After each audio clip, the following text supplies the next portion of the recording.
আসসালামু আলাইকুম, welcome to my new video. আজকের ভিডিওটি জুয়েলারি মেকিংয়ের উপর। আজকে হোয়াইট বিটের কুন্দনের একটি নেকলেস সেট করছি।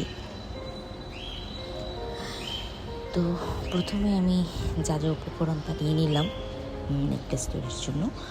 আমি এখানে 6mm এবং 4mm দুটি সাইজের হোয়াইট বিট নিয়ে নিয়েছি, বা সাদা পুঁতি যাই বলি না কেন।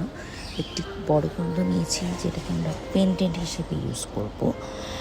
আর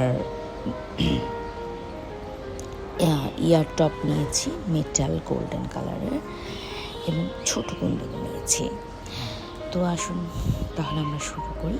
প্রথমে 2 লহরি করে আমি সাদা পুঁতি যেটা আছে হোয়াইট বিট সেটাকে 2 লহরি করে সেট করছি। এরপরে একটি কুন্দন সাইড অ্যাটাচ করে দিয়েছি। এখানে আমরা ইয়ার টপটাতে ছোট কুন্দন মেটাল গ্লু দিয়ে অ্যাটাচ করছি। যেহেতু আমার নেকলেসটাতে কুন্দন ইউজ করা হয়েছে, তাই আমার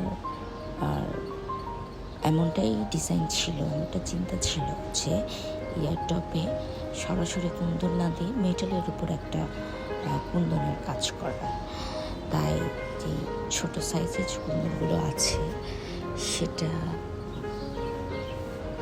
যেটা আমার মেটাল ইয়ার টপ আছে সেটার উপর মেটালগুলো দিয়ে ভালো করে অ্যাটাচ করে দিয়েছি। এখানে স্কোয়ার শেপে যে কুন্দনগুলো আছে আমি সেগুলো নিয়েছি।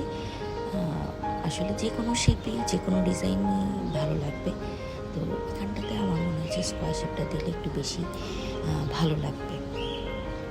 এবং আমি এখানে 4টা করে কুন্দন সেট করে দিয়েছি একটা ইয়ার টপে।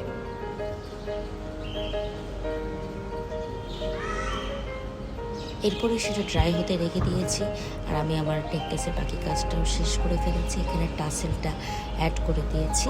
আমার নেকলেসের কাজ প্রায় শেষ। আমি এখানে এরপরে ইয়ার টপে হচ্ছে আমি 4mm এর যে সাদা পুঁতিগুলো রয়েছে ছোট সাইজে সেটা আমার ইয়ার টপে অ্যাটাচ করে দিচ্ছি। এতক্ষণে অবশ্য আমাদের যে অ্যাটাচ করেছিলাম সেটা ড্রাই হয়ে গিয়েছিল, তো এখন আমি স্বাচ্ছন্দ্যেই কাজ করতে পারছিলাম। এবং একটা ইয়ার টপে 3টা করে 4mm সাদা পুঁতি বা হোয়াইট বিট আমি এখানে অ্যাটাচ করে দিচ্ছি। এটা ফাইনাল লুক ইয়ার টপের। এবং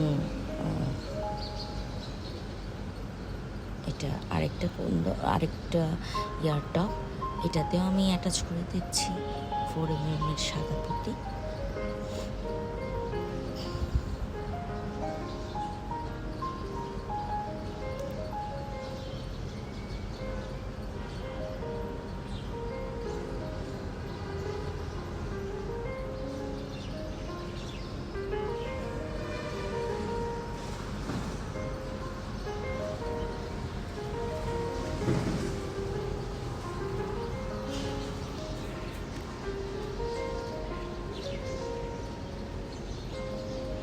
এখানে হচ্ছে ফাইনাল লুক আমার আরেকটা ইয়ার টপেরও।